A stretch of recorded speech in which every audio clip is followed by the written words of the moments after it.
What a donkey. Absolute. They're all donkeys, really. I wouldn't go near one with a 10-foot pole. no. I just think it's an absolute massive disappointment of a car. Can I have a three-way? Welcome, everybody, to our worst cars of 2024.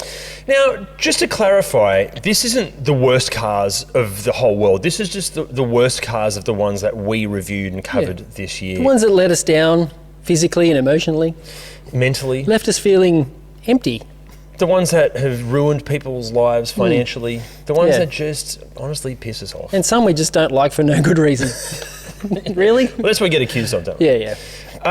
Let's kick into this. Actually, obviously, being the worst cars of the year, there's also the best cars of the year video. Check that out. Link is down below. Yep. Okay, first of all, biggest disappointment. So what we mean by this, it's the car that promises so much, or promised so much, but then when you do the deep dive on the research and drive it and live with it and research it, you just go, ugh, this is it. What a letdown. Yeah. Do you have nominees here? I have nominees. I've just went straight to the jugular with this one. I don't even have a nom. So Which- read your nominees Which one's first. your worst?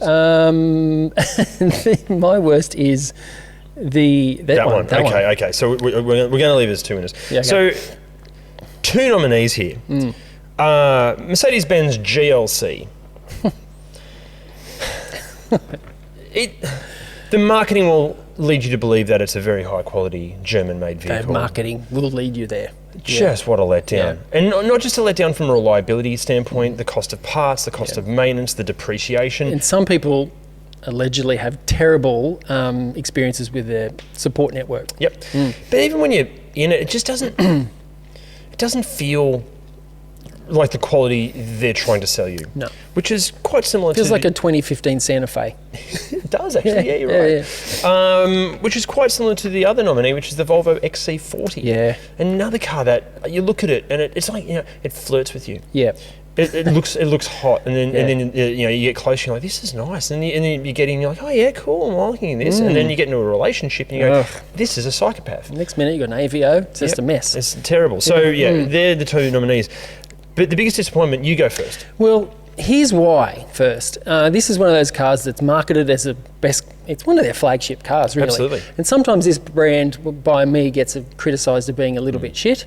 But by far, my expectations versus reality for this car, and mechanically speaking, I should add, the more I learnt, the worse it got. My winner for the biggest disappointment of the year is the AMG C63. Yeah, I agree. That's not my winner, but I completely agree. Expanding on Jim's point, the interior trim, exterior trim, just feels cheap. Oil leaks. Yeah. Also, I've said this a few times. I know what's going on with recent Mercedes-Benz models, but especially these. You get in the interior and it feels wonderful. It looks great, right? You touch everything, but you just get this sense that everything behind the scenes, everything holding that beautiful interior in place. Surface level. But then behind the scenes, it just feels like cheap plastic. It's getting rattly and doors stop working. And anyway, my biggest disappointment, might be a bit of a surprise, Mazda CX-30. Yeah, okay. Here's the thing, number one, I don't know why the car exists in the first place, because just buy a Mazda 3, right? Or buy a CX-5. Yep. It's another one of these bloody cars that just exist to fill a tiny gap that didn't need to be filled in the first place. It's product for product's sake. But then also, there are quite a few common issues with them. There's a few bits and pieces going on there that are just not good enough, Mazda. It's not a mechanical shit show like the AMG, but it's you would expect better, and that's the problem here. Yeah, even the driving experience, it just isn't up to scratch with Mazda. I'm intrigued because we're filming a Mazda 3 of this generation in a couple of weeks' time. We're deep in research at the moment for it. And I'm intrigued to see how it goes because it's very similar to the CX-30 and I hope it fares better than the CX-30. Yep. Sorry. Yeah, it might be slightly better, but don't get your hopes up. Yeah. Okay, now we're going to move on to the most boring. There's a lot to choose from here. There are a lot. I unfortunately have the same brand name for so many of my nominees. And funnily enough, we get bored really easily. Yeah, the two on my list, two of the standouts, Corolla. I love Toyotas. Best cars on the planet in a lot of ways, but that is a boring car. Yeah, well, mine's a fancier Toyota, Lexus CT200H. Again, super reliable, but a bit bloody meh. Makes sense. Reliability, great car, but my God, you want to get put to sleep. That is up there. What else you got? I've got bloody T-Cross. Oh, that's my winner.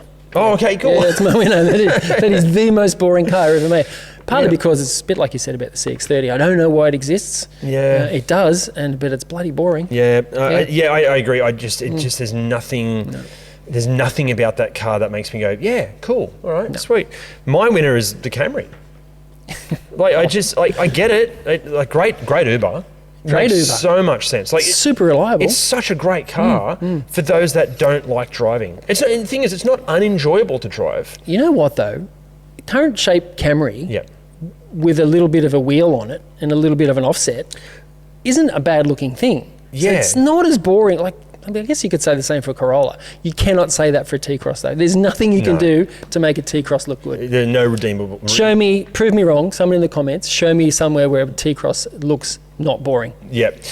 From a driving and ownership experience, but very boring. I'm even going to go as far as saying with the Camry, because chances are nothing will ever go wrong with it. Even that makes it a bit boring. They're really quiet too. There's nothing exciting There's nothing about going it. on It just does. Infotainment system on the early ones is a bit rubbish, but that's a bit boring. That's my winner. And so T-Cross and Camry, most boring. Are you tired of streaky, squeaky wipers? Confused by wipers that are hard to buy and even harder to fit? Sick of paying extortionate prices for wipers? Well, introducing Wipertech. Purchase wipers from the leisure of your home and have them delivered straight to your door. Not only are they a piece of cake to fit, they fit perfectly, and you can now enjoy streak and squeak-free wipering all day. Plus, use our code and get 15% off your purchase. Okay, next category, and this is pretty much Jim's realm, because I don't know if you guys know this, but I'm not a qualified mechanic, so I can't really tell you what goes wrong with cars. But the least reliable. Bit of a Volvo show here. The XC40 is on my list. But my winner here is actually the XC90 hybrid. Yeah. Too many things going wrong. I didn't even want to. I could have put a whole lot on the list, a whole bunch of Volkswagens on the list, but at the end of the day, that car for what it's sold for, the amount it's sold for, what it promises, what it actually delivers, mechanically speaking, it's just an absolute shit show. I was surprised that you didn't have RCZ on there. Well, it is an incredibly unreliable car, but I've saved that for another category. Oh, okay, cool. My issue with the RCZ, it can be reliable if you spend a fortune on preventative maintenance. The one we filmed, like the owner of that, he spent a fortune making sure everything doesn't break. But then you kind of go, well, what's the point? Because there are other cars out there that do what it does better without any of those preventative maintenance measures being required. It is also a terribly unreliable car, but it was also a case of your expectations versus reality. Yep. You know, that's a big factor here. That XC90, no one expects those problems, and there's a lot of them. Also, Golf Mark 7 I think deserves an honourable mention here, because again I think it's such a competitive market, and I really feel for people that go into buying one on the used market. Oh, it's a Golf, this is going to be great, and then look, you know, obviously there are Golfs, there are all of these cars out there that have got hundreds of thousands of kilometres and owners that have never had an issue. The 1.4 in that Golf 7 is just an absolute abomination, so to be avoided. But the least reliable. Basically a bunch of Volvos and Volkswagens. Pretty much. Sorry. Okay, next category is the. We just don't get it, guys. No, we don't understand. What we mean is it's the car or the genre or category we go into, going okay, right, and then come away going, why? Why would you do this? Why would you buy this car? I just don't get it. No redeeming features. I don't get it. No. And this is where I bring in the RCZ. Okay, go for it. A lot of people buy these because they think they're sporty. They are not sporty. They have a really nice looking roof. I'll admit that. They're about as sporty as a Volkswagen EOS.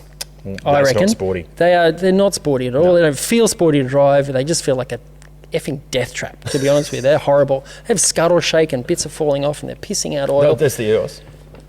And no, the RCZ and the EOS. Like but we didn't review an EOS, so I can't have that. But the RCZ we did, and they are crap. I don't get it. I don't understand why anyone buy them, except for the roof. Good roof, but it's not enough. No, it's not enough. Would you buy a house that's guaranteed going to fall apart because it's got a fabulous roof? Probably not. No. Okay, nominees: MG3. Now, the MG3 we had on the channel is dear friends of mine. The only reason they bought it was because it was during COVID time and used car prices were through the roof. It just made more financial sense to buy the MG3. It was cheap, it was available, and it had a warranty. But now I just go, why would you buy an MG3 when there's a host of other small cars you could buy for around about the same price? I feel bad saying this one because Nick that owns it is a mate of mine. It's not his fault. Audi A8. Sorry, mate, if you're watching this. It's in a weird place, isn't it? Lexus LS exists. Yeah, exactly right. And it's better in every way. Yeah. So I don't really get it. Yeah. He got it at a crazy price. So I get why he bought one. They're nice enough to drive though, but I don't get it. Yeah. The other one on my list, again, it's the bloody Volkswagen T-Cross. That's my winner. Yeah, well, same. Yeah. My issue with the Why? T-Cross, and I feel bad for this because Alex that lent us the car, this is his mum's car, and Alex is one of the nicest guys that has ever existed on the face of the planet, and I'm sure his mum is a wonderful, wonderful human. But I do wonder if she didn't test drive any other car in this class. Mazda CX-3 does everything a T-Cross can do, just heaps better, with cheaper parts costs, with better build quality, with better reliability, with better resale value. Oh God, I can't imagine how bad the resale is going to be on those cars. In 5 years' time, it is going to be a bloodbath. Yeah, It's I terrible. don't get the T-Cross. They're going to depreciate like a EV. Really, I reckon. Yeah, That's my pick. We'll keep an eye on it. Yeah. Sorry, Alex. Sorry, Alex's mum. But yeah, the car we just don't understand is the T-Cross. Yeah. Sorry. The winner or the loser. It's kind of the anti-car. Anti-car. Okay, next up, the car that we would not recommend anyone to buy. Yeah. No one should buy these. No. GLC. Oh, 100%. Yep. That's actually, you know what? That's my winner. Is that your winner? That's my winner. Yeah. Shouldn't buy a GLC. Should buy a CX-5 or really a Lexus RX, a Lexus NX. Yeah. Really anything else. Not a GLC, Not a GLC. for a whole bunch of reasons. Reliability, after-sales service, and resale. A whole bunch of reasons. Depreciation's nuts. And it's just an average. It's an average. What you're paying for is fantastic marketing and brand appeal. Yeah. The next on my list, I would not recommend the Mark 8 Fiesta ST, the 3-cylinder. Wow. Yeah. Okay. Not a bad car now, but they have a wet belt. One of them has a wet belt doing the cam. The other one has a chain, but a wet belt driving the balance shaft and oil pump. Yep. I just think they are proving to be just terrible. You're much better off with a Mark 7. Yeah. Yeah, better car. Which is why I bought one. Yeah. I also kind of think, the Mark 8, if you're in the market for a Fiesta ST, okay? And you're only going to keep it for maybe 2 or 3 years. And you're not going to keep it past 80,000 Ks. Yeah. Go for it. Okay. But if you are in the market for a Fiesta ST or really anything in that category, Mark 7 is not as good a car objectively as far as it doesn't ride as well. It's got 3 doors versus 5. The infotainment tech is generations older. There's a bunch of reasons that you should buy the Mark 8. I bought a Mark 7 because I just think, weirdly, being a worse car makes it a better car and more way fun. cheaper. And when you push it and drive it, it's just as good on the road. Better. On the used market, they're starting to get around about the same price. I think the Mark 7, a good Mark 7, you're all going to think I'm just saying this to try to boost the resale value of it, but I'm not selling it anytime soon. A good used Mark 7, I think, is getting the reputation as being the kind of bulletproof mechanical one here, whereas the Mark 8, I think word is spreading that it's just not as tough. Not at all. So, yeah. The other one I have on my would not recommend is a bit of a generalisation. It's any low volume EV. Yep. The EVs are going to suffer with depreciation. Well, they already are. And a low volume one might be cheaper to start with, but a low volume EV is never going to be supported as well long term.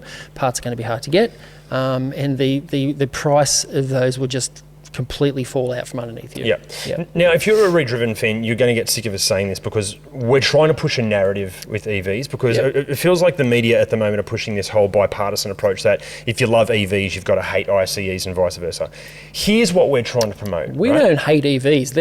They have their place. Absolutely. They're an excellent platform. They serve a purpose. If that purpose is you're having an EV. Can we all promote this, right? Yeah.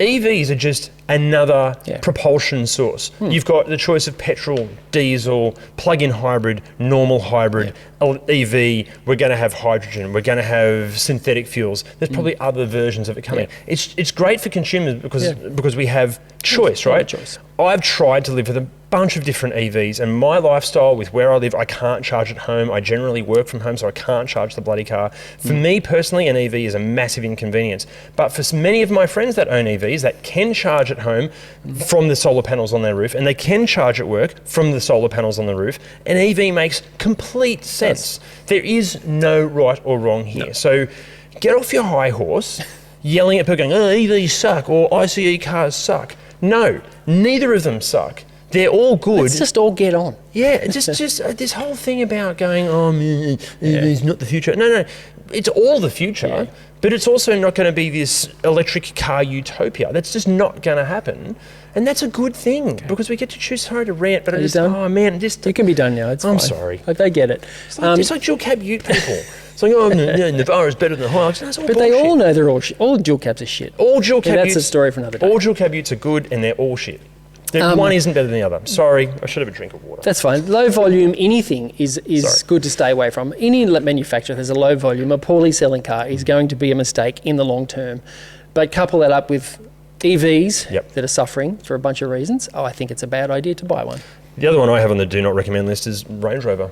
Oh, God, yeah. Because, like, where do we want to begin? Just go watch the video. Go watch the video. Okay, let's be honest here. As car people, we all love to tinker with our cars, often to a point where we can't leave the bloody things alone. But this brings us to our new mates at Automotive Superstore, where you can shop from over 400,000 products, including car care, infotainment systems, audio, dash cams, lights, brakes, suspension, 4x4 gear, plus a whole lot more. Plus, to make life even easier, if you don't know the specific part that you're after, just type in your reg show and it will display all of the parts and accessories suited for your car. Best of all, you can do that completely online from the comfort of your lounge room because they ship Australia-wide. So if your car needs something fixed or upgraded, or maybe you're just in the market for a gift, hit the link below and shop from a huge range of products from Automotive Superstore. Okay, next up, this is going to be a controversial one. Yeah. Worst new car. Now, we don't do new cars. We're a used car channel. Yeah. But we're going to have a bit of a dip our toe into the new car water here. We know what they are.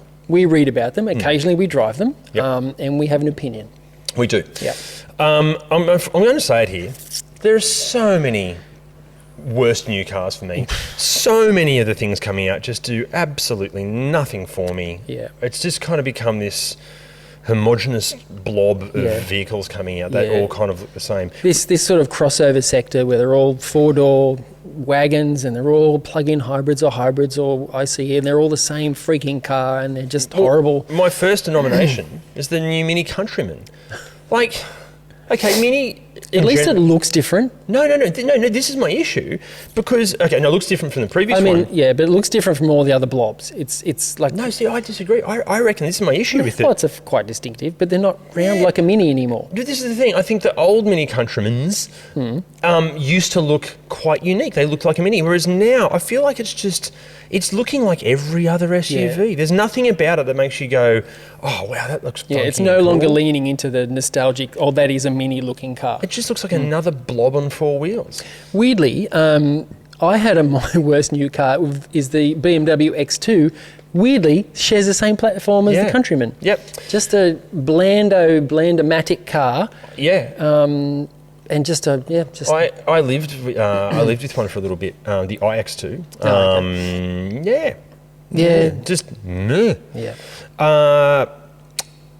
I've got Cybertruck. I'm going to rant on that forever. Yeah. What a piece of shit that thing is. Oh my God. It's just marketing. Again, product for product's sake. Yeah. I get it. How do we make something look different? Yeah, cool. But just at what cost? Yeah. EV9, I think, deserves a slap on the wrist. That was a standout, really, in terms of, what is it, what does it does, how much does it cost, and who's going to buy it? It's like, what? Yeah, okay, let's make a car for families in the middle of a cost of living crisis and charge $100 and something thousand for it. Yeah.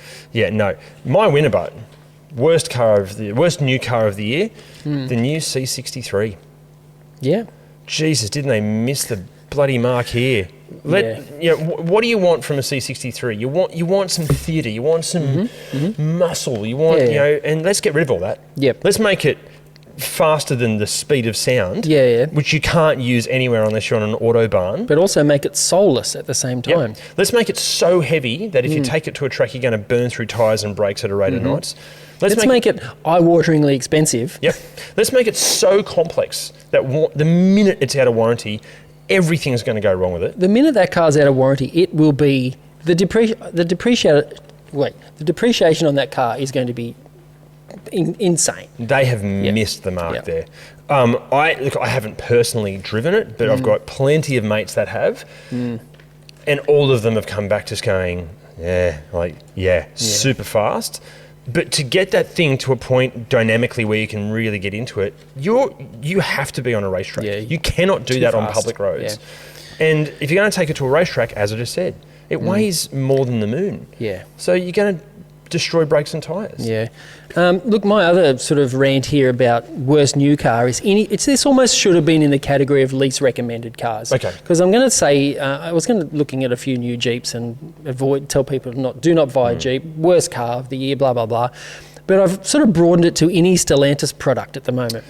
Stellantis is pretty much in a spiral downwards to impending doom. Yeah. And they're dropping brands left, right and centre to stay afloat. And that is just, in terms of ongoing ownership experience of any car, that is just never going to work. And it's a really tough one because there are cars in that family that we personally love. Like I love the Alfa Giulia. I love the Abarth 595. There's a stack of Stelvio I love. Like there's a bunch of cars that we love.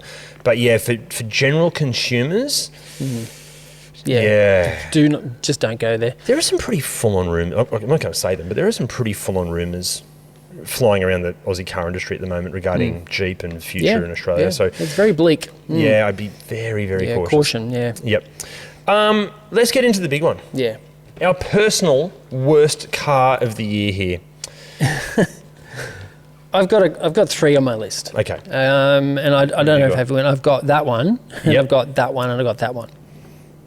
We've all got different cars. You go first, mate. You go first. I'm going to loop back around to the C63 AMG in terms of cars we've tested this year and expectations versus reality. That is definitely one of my worst. Yep.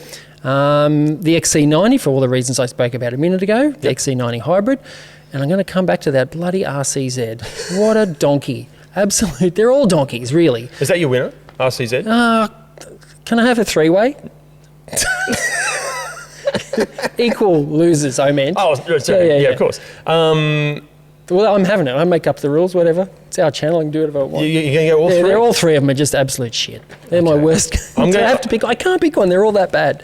I'm going to go more. I'm going to have some commitment here. I'm going to pass on the three-way and just go for one partner here. Right. I'm going to go. Okay, I've got nominees. GLC, I think, goes without saying for all the reasons. T-Cross goes without saying. It's up there. Yep. CX-30 goes up there. Jeez, you hate that thing, don't you? I'm just so disappointed. Yeah. But my personal worst car of the year, XC40, Volvo XC40. Yeah. I just. Well-deserved winner, loser. The thing I can't remember if I mentioned it seconds ago. That's the time of year we're at and my brain's done. The other thing that was just so underwhelming was just the driving experience. Yeah. Like the thing that the car should be good at. I remember just going, and since then I've driven a couple of others because I'm like, I've got to get my head around this to see, is this just the one we tested? But no, they're pretty much all the same. Yeah. It's just even average is being polite to it. Like, go drive a CX-5. Go drive any Honda, any Lexus. But the issue with the XC40, again, it comes back to what we were kind of talking about with the Mercedes. It flirts with you. It kind of has this premium brand appeal, and it's got the amazing design, and interior looks really funky and cool. But then it's just such a letdown of a car. And out of warranty, I wouldn't go near one with a 10-foot pole. No. I just think it's an absolute massive disappointment of a car. So, I think Volvo XC40, 100% my worst car of the year. Yeah, I am going to pick out. I'm going to go with the C63 AMG as my worst. No, good. Just based on just how much goes wrong. Go and watch our video on that car. Yeah. There is a very long list of things that just fails. And if it's not failing, it's got to be, maintained, and it's just the expense and it's not worth it. You know the other issue that the C63 has, and we haven't discussed it, and it's very politically incorrect to talk about, it's been ruined by association. Well, yeah. There's that, because there was a period where the C63 was a cool car once upon a time. Yep. It's like the G-Wagon used to be cool, the G63 used to be cool once. Yeah. But now you've got just dickheads buying them and driving like... Bloody hoons. Bloody hoons. Yeah. Yeah, I think it's been ruined by association. I think the cool factor's gone now. Yeah. I think it's just like, oh, it's one of those. Yeah. Okay, yeah, cool. Equal winners, C63, Volvo XC30? Yeah, 40. 40. XC40. Any XC, really. Cool. There's a great way to never get invited to a Volvo or a Mercedes-Benz product launch ever again. Oh, well. Mate, thank you for a great year. Yeah, thank you too. But most of all, thank you for a fabulous year. Without you watching this and commenting and being part of the ReDriven thing, we couldn't have this at all. So thank you so much for all your support. If you're interested to see what the cars we loved, click the link below. We've done the best of, and we'll see you in 2025. Amazing.